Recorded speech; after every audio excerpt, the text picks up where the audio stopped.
Hello viewers, आज के इस वीडियो को समझने के लिए आपको साइंस का थोड़ा सा बस केवल बेसिक नॉलेज होना ज़रूरी है लाइट के बारे में। यानी क्लास 10th के स्टूडेंट्स, क्लास 10th से आगे के स्टूडेंट्स जो हैं, साइंस के स्टूडेंट्स, वो इस वीडियो को समझ सकते हैं।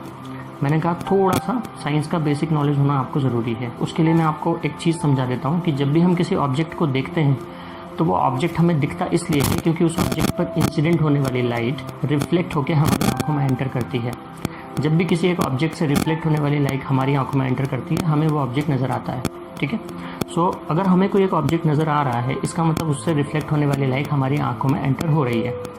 If that object is stationary, so continuously light will enter into our eyes, और कंटिन्यूसली हमको वो ऑब्जेक्ट जहाँ है वहीं के वहीं दिखेगा। मैंने कई बार सोचा कि गॉड जो है वो सब जगह एग्जिस्ट कैसे कर सकते हैं। लोग कहते हैं कि गॉड सब जगह एग्जिस्ट कर रहे हैं, हम अपने मंदिर में पूजा करते हैं, गॉड यहाँ है, पड़ोसी अपने घर में पूजा कर रहा है, गॉड वहाँ भी है, कोई XYZ पर्सन अपने घर में पूजा कर रहा है, वो गॉड वहाँ भी है। मिलियंस ऑफ टेम्पल्स हैं ऑल अराउंड द वर्ल्ड, सब जगह लोग अपनी अपनी जगह एक ही टाइम पे एक साथ पूजा करें, तो गॉड सब जगह प्रेजेंट है।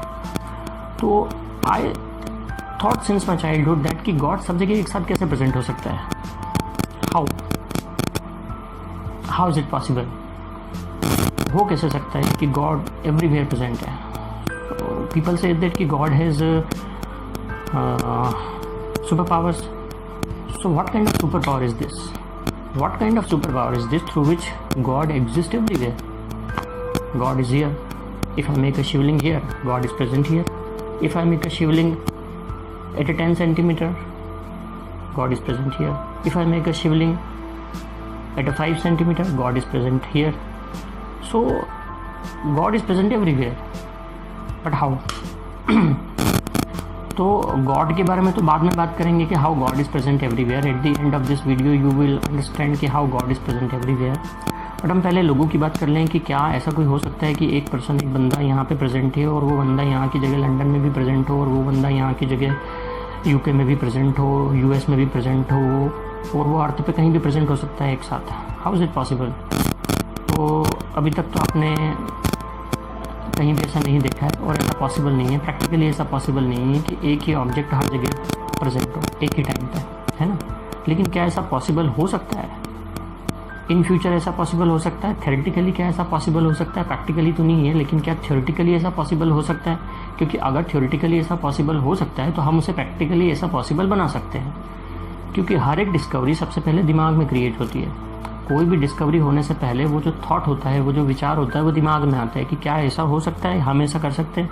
उसके पीछे फिर एल्गोरिदम बनाई जाती है और फिर उस पर वर्क किया जाता है, फिर उस पर एक्सपेरिमेंट किए जाते हैं, और फिर कोई ना कोई ऐसी डिवाइस या कोई ऐसी मशीन मैन्युफैक्चर कर ली जाती है जिसके थ्रू हम वो काम कर सकते हैं। जितनी भी चीज़ें आप अपने आसपास अभी देख रहे हैं, कूलर हो, फ्रिज हो, TV हो, हमारे मोबाइल फ़ोन्स हों, ठीक है, कुछ भी बनने से पहले वो थॉट हमारे माइंड में आया था कि क्या ऐसा हो सकता है, क्या हम ऐसा कर सकते हैं। फिर उस थॉट को हमने आगे बढ़ाया, डिस्कवरीज की, रिसर्चेस किए, और फिर एक मशीन हमने बना दी। ठीक है, तो वैसे ही एक चीज़ है, एक थॉट है कि क्या एक ऑब्जेक्ट बहुत सारी पोजीशंस पे एक साथ प्रेजेंट हो सकता है। तो लॉजिकली देखते हैं पहले कि ऐसा कैसे हो सकता है। मैंने आपको कहा कि जब कोई ऑब्जेक्ट से लाइट रिफ्लेक्ट होकर आती है हमारी आँख में, तो हमको वो ऑब्जेक्ट दिखता है। अगर हम किसी एक ही ऑब्जेक्ट को एक ही टाइम पर बहुत सारी जगह देख रहे हैं, तो ऐसा क्या हो रहा है कि वो ऑब्जेक्ट हमको एक साथ एक जगह, बहुत सारी जगह पे एक साथ दिख रहा है ना। प्रैक्टिकली क्या आपने कहीं ऐसा देखा है पहले? आप तुरंत बोलोगे कि नहीं देखा है, तुरंत कहोगे कि नहीं देखा है।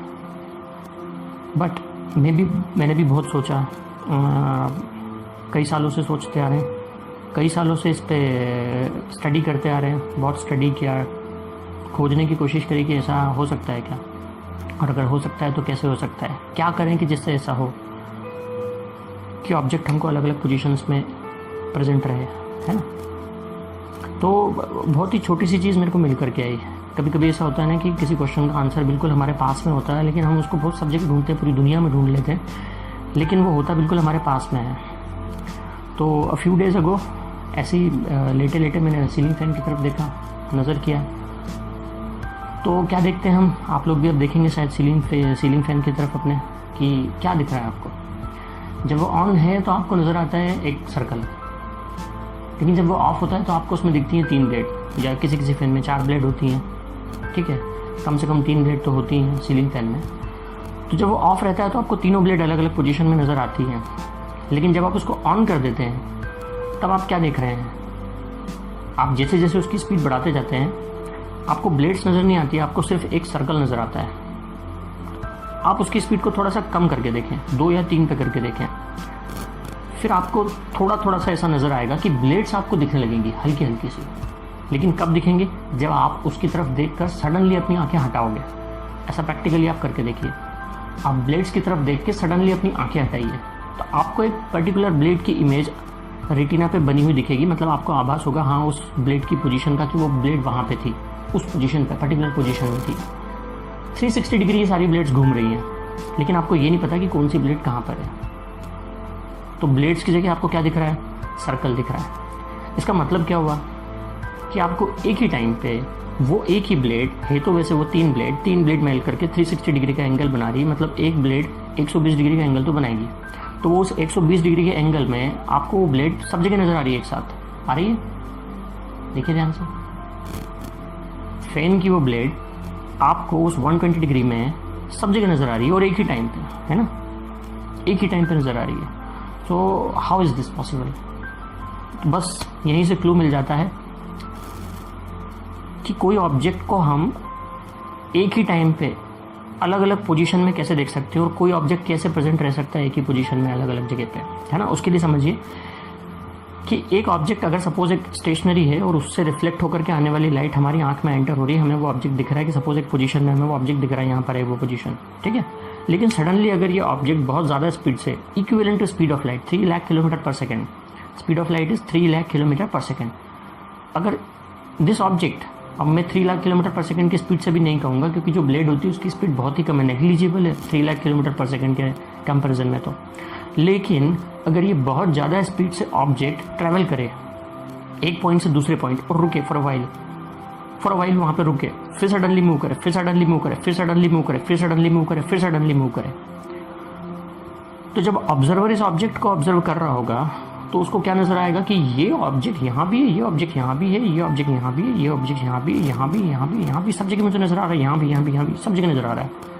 लेकिन उसके लिए क्या होना चाहिए, इस ऑब्जेक्ट में की स्पीड बहुत ज़्यादा होनी चाहिए ताकि ये ऑब्जेक्ट लाइट के आंख में एंटर करने के पहले अपनी पोजीशन को चेंज कर ले। फिर जहाँ इस पोजीशन में फॉर वाइल रुका था, फॉर नैनो सेकेंड रुका था, वहाँ से फिर लाइट इस ऑब्जेक्ट से रिफ्लेक्ट होकर के आँख में, यहाँ से फिर लाइट इस ऑब्जेक्ट से रिफ्लेक्ट होकर आंखों में, यहाँ से फिर लाइट इस ऑब्जेक्ट से रिफ्लेक्ट होकर के आंखों में। तो at the same time light अलग अलग पॉइंट से रिफ्लेक्ट होकर के आंख में एक साथ एंटर हो रही है। तो हमको क्या अपीयर होगा, हमें क्या इल्यूजन होगा कि ये ऑब्जेक्ट सभी जगह प्रेजेंट है, एक साथ प्रेजेंट है सभी जगह पे। तो ब्लेड की फैन के अलावा मैंने कोई दूसरा प्रैक्टिकली ऐसा कोई ऑब्जेक्ट या ऐसा कुछ भी नहीं देखा कि जिससे हम ये बोल सके कि हाँ ऑब्जेक्ट हर जगह प्रेजेंट रह सकता है। लेकिन इससे ये क्लू ज़रूर मिल जाता है कि अगर ऐसा किया जाए कि कोई ऑब्जेक्ट बहुत ज़्यादा स्पीड से डिफरेंट लोकेशन पे एक साथ ट्रैवल करे, different location and random location पे ट्रैवल करे, और अगर आप उसको ऑब्जर्व करें तो वो ऑब्जेक्ट आपको सब जगह नज़र आएगा, वो ऑब्जेक्ट आपको सब जगह एक साथ नज़र आएगा, ठीक है ना। लेकिन सबसे इम्पॉर्टेंट चीज़ ये है कि जितने भी ऑब्जेक्ट्स आप देख रहे हो उन सब में से रियल ऑब्जेक्ट जो मैसिव ऑब्जेक्ट है जिसमें मास एग्जिस्ट करता है वो सिर्फ एक ही होगा, जस्ट लाइक अ पेन। ये एक मैसिव ऑब्जेक्ट है, इसमें मास है, मतलब वेट है इसमें, ठीक है। ये ऑब्जेक्ट अपनी लोकेशन को चेंज करता है, तो जो ऑब्जेक्ट आपने इस लोकेशन पे देखा था अब ऑब्जेक्ट को आप इस लोकेशन पे देख रहे हैं, अब ऑब्जेक्ट को आप अलग लोकेशन पे देख रहे हैं, अब ऑब्जेक्ट को आप अलग लोकेशन पे देख रहे हैं, अब ऑब्जेक्ट को आप अलग लोकेशन पे देख रहे हैं। तो वो सारी लोकेशंस अगर आपको एक साथ नज़र आ रही है तो उन सब में से रियल ऑब्जेक्ट जो है वो सिर्फ एक है, बाकी सारी सब क्या है, सिर्फ लाइट है और कुछ भी नहीं। बाकी सब जो आपको दिख रहा है वो क्या है, सिर्फ रिफ्लेक्टेड लाइट है, उसके अलावा कुछ भी नहीं है। तो समझ में आया आपको कि कोई एक ऑब्जेक्ट डिफरेंट लोकेशन पे एक साथ कैसे प्रेजेंट रह सकता है। ये सिर्फ लाइट के रिफ्लेक्शन का खेल है और बाकी कुछ भी नहीं। रियल में कोई भी ऑब्जेक्ट सब जगह पे एक साथ प्रेजेंट नहीं हो सकता, क्योंकि किसी भी ऑब्जेक्ट से रिफ्लेक्ट होने वाली जो लाइट है सिर्फ वो प्रेजेंट है, मतलब वो सब क्या है, शेडोज एंड नथिंग एल्स। आपने देखा जैसे रामायण के युद्ध में रावण अपनी डिफरेंट लोकेशन पे चला जाता है और राम को ऐसा लगता है कि वो यहाँ पे है, ये सही है कि वो सही है कि वो सही है, कौन सा वाला रियल है, ठीक है, कौन सा वाला रियल है। तो अभी 2-3 दिन पहले ही मैं रामायण का एक वो देख रहा था, टेलीविज़न पे एपिसोड देख रहा था, जिसमें राम से युद्ध करने के लिए रावण का एक जो भी है, मुझे नाम नहीं याद है उसका, राक्षस को वो भेजता है अपने मेन जो होता है युद्ध करने के लिए कि जाओ तुम, तो वो युद्ध करने के लिए जाता है। तो वो अपनी माया से बहुत सारे अपने आप को बहुत सारी इमेजेस में कन्वर्ट कर लेता है। तब राम के पास खड़े हुए विभीषण उनको बोलते हैं, विभीषण राम को ये बताते हैं कि आप घबराइए मत, आपने जो तीर चलाया था अभी इसके ऊपर, तो आप बस खाली ये ध्यान दीजिए कि इन सब में से किसके बॉडी से खून निकलता हुआ दिख रहा है आपको।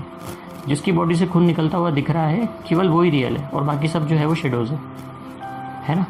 तो ये थाउजेंड्स ऑफ ईयर पुरानी स्टोरी है कि जिसमें ऐसा वर्णन है। तो उसने अपने को बहुत सारी लोकेशंस पे एक साथ एग्जिस्ट करा लिया, बिकॉज उसने ट्रेवल किया बहुत ज़्यादा स्पीड से। तो ऑब्जर्व करने वाले को क्या दिखा कि वो सब जगह प्रेजेंट है, लेकिन इसमें से रियल कौन है? रियल सिर्फ एक ही है जिसमें मास है, ठीक है। बाकी सब क्या है? सिर्फ रिफ्लेक्टेड लाइट है उसकी, और कुछ भी नहीं है, ठीक है ना। तो वो फैन को देख करके समझ में आता है कि एक ऑब्जेक्ट एक ही टाइम पे हमको डिफरेंट लोकेशन पे अपीयर हो सकता है, रियल में प्रेजेंट नहीं हो सकता। अपीयर होगा, वो हमें आभास होगा कि वो बहुत सारी जगह पर है एक साथ एक ही टाइम पे, लेकिन रियल में वो प्रेजेंट नहीं रह सकता है, ठीक है। लेकिन इसके ऊपर रिसर्च और आगे जारी रहेगी, कंटिन्यू रहेगी। क्या ऐसा किया जा सकता है, क्या ऐसा पॉसिबल है कि डिफरेंट लोकेशन पे कोई रियल ऑब्जेक्ट एक साथ प्रेजेंट रहे अपनी कॉन्शियसनेस के साथ में? तो ऐसा भी पॉसिबल है कि डिफरेंट लोकेशन पे एक ऑब्जेक्ट कॉन्शियसनेस के साथ में एक साथ प्रेजेंट रह सकता है, लेकिन कॉन्शियसनेस तो रहेगी उसमें, बट ना तो मेमोरी रहेगी और ना मास रहेगा। मतलब उसका अगर आप वेट मेजर करेंगे तो कुछ भी नहीं आएगा, ज़ीरो आएगा, क्योंकि वो उस ऑब्जेक्ट से छूटी हुई सिर्फ लाइट रहेगी और कुछ भी नहीं। और ये इतना तेज़ी से होगा, स्पीड ऑफ लाइट से होगा कि दोनों को ही नहीं लगेगा, दोनों को ही नहीं अपीयर होगा कि कुछ हुआ उसके साथ। इसको मैं 2 मिनट में बस केवल एक्सप्लेन कर दूंगा आपको कि, लेकिन इसके ऊपर ज़्यादा एक्सप्लेनेशन के लिए हमको बहुत टाइम चाहिएगा डिस्कशन के लिए। जैसे हम कोई एक ऑब्जेक्ट है, हम एक लिविंग बीइंग हैं, हमारे अंदर से लाइट कंटिन्यूसली रिफ्लेक्ट होती रहती है, लाइट। हमारी बॉडी का एक जो पार्ट होता है वो लाइट होती है, यानी सडनली अगर स्पीड ऑफ लाइट से मैं अपनी जगह से हट जाऊं, suddenly speed of light that is 3 lakh kilometre per second, एक सेकेंड में 3 लाख किलोमीटर, अगर स्पीड ऑफ लाइट से मैं अपनी प्लेस को चेंज कर लूं, सडनली ऐसा हो जाए, तो मेरी बॉडी का लाइट वाला जो पार्ट है वो पीछे छूट जाएगा, क्योंकि लाइट की स्पीड भी 3 लाख किलोमीटर पर सेकेंड होती है। मैंने अगर जस्ट उससे एक अबो स्पीड से अपने आप को अलग कर लिया, तो वो जो मैं हूँ एक अंदर से, जिसके जो एक लाइट का पार्ट है, मेरी बॉडी का एक लाइट का जो पार्ट है, वो लाइट का पार्ट उससे पीछे छूट जाएगा, और जो वो रियल बॉडी है वो आगे चली जाएगी। अब ये जो लाइट का पार्ट बचा हुआ है, इसमें कॉन्शियसनेस रहेगी, सब कुछ रहेगा, सिर्फ मास नहीं रहेगा। और ये जो ऑब्जेक्ट है, इसको बिल्कुल भी ये फील नहीं होगा कि कुछ हुआ है इसके साथ में। इसकी बॉडी के अंदर का जो लाइट है वो कहीं छूट गया है, इसको बस ऐसा लगेगा कि कुछ हल्का सा लग रहा है, कुछ अधूरा सा लग रहा है। कॉन्शियसनेस भी रहेगी, सब कुछ रहेगा, ये जैसा है ये वैसा ही रहेगा, कुछ भी चेंज नहीं होगा, इसका वेट जैसा है वैसे के वैसे ही रहेगा। लेकिन ये जो लाइट पीछे छूट गई है उसका पार्ट, ये बिल्कुल इसका शेप, इसका साइज, ठीक है, सब कुछ बिल्कुल इसके ऑब्जेक्ट के जैसे रहेगा। तो ये एक ऑब्जेक्ट जो थे ये 2 डिफरेंट ऑब्जेक्ट में बदल गए। अगर ऐसा हो कि वर्म होल के थ्रू किसी ऑब्जेक्ट को टेलीपोर्ट कर दिया जाए दूसरे पॉइंट पे, टेलीपोर्टिंग, अब पता नहीं आप लोग कितने लोग टेलीपोर्टिंग का मतलब समझते हैं। टेलीपोर्टिंग का मीनिंग ये होता है कि एक ऑब्जेक्ट को आप पलक झपकते एक पॉइंट से दूसरे पॉइंट पे शिफ्ट कर देना, पलक झपकती, जैसे यहाँ से अर्थ के इस पॉइंट से अर्थ के किसी दूसरे पॉइंट पे शिफ्ट कर देना, इसको टेलीपोर्टिंग कहते हैं। टेलीपोर्टिंग पे साइंटिस्ट, मॉडर्न साइंटिस्ट जो है वो काम कर रहे हैं बहुत। उन्होंने नैनो पार्टिकल्स को, बहुत ही वेरी स्मॉल टाइनी पार्टिकल्स को टेलीपोर्ट भी किया है, लेकिन उसका कॉन्सेप्ट अलग है बिल्कुल, ठीक है। अगर हम एक पूरी रियल बॉडी को टेलीपोर्ट करने की सोचते हैं तो अभी ऐसा पॉसिबल नहीं हो पाया है कि पूरी की पूरी एक रियल बॉडी टेलीपोर्ट हो जाए। लेकिन टेलीपोर्टिंग भविष्य में पॉसिबल है वर्म होल के थ्रू। वर्म होल के थ्रू अगर किसी एक बॉडी को टेलीपोर्ट कर दिया जाए दूसरे पॉइंट पे, तो वो एक ही टाइम में यहाँ इस पे भी प्रेजेंट रहेगा, यहाँ भी प्रेजेंट रहेगा, और उसकी जो रियल बॉडी है वो फ्यूचर टाइम में प्रेजेंट हो जाएगी, क्योंकि स्पेस टाइम को कर्व कर दिया जाता है। वर्म होल का मतलब है कि अगर स्पेस टाइम कर्व हो जाए, क्योंकि स्पेस और टाइम एक दूसरे से जुड़े हुए होते हैं, जिसको हम टाइम का आभास कहते हैं कि हमें जो टाइम का अभी आभास हो रहा है, तो वो जो टाइम है वो स्पेस से जुड़ा हुआ है। अगर इस स्पेस टाइम प्लेट को, स्पेस टाइम को कर्व कर दिया जाए, तो जितना टाइम हमको इस पॉइंट से इस पॉइंट तक आने में लगता है, अगर हमने इसको कर्व कर दिया तो इन दोनों पॉइंट के बीच का डिस्टेंस क्या हो जाएगा, बहुत कम हो जाएगा, और हम very short interval of time में इस पॉइंट से इस पॉइंट तक पहुंच जाएंगे। इसका ये मतलब है कि हम फ्यूचर में पहुंच जाएंगे वर्म होल के थ्रू। ठीक है, तो स्पेस में ऐसे कई वर्म होल हैं जिनके थ्रू फ्यूचर में पहुंचा जा सकता है।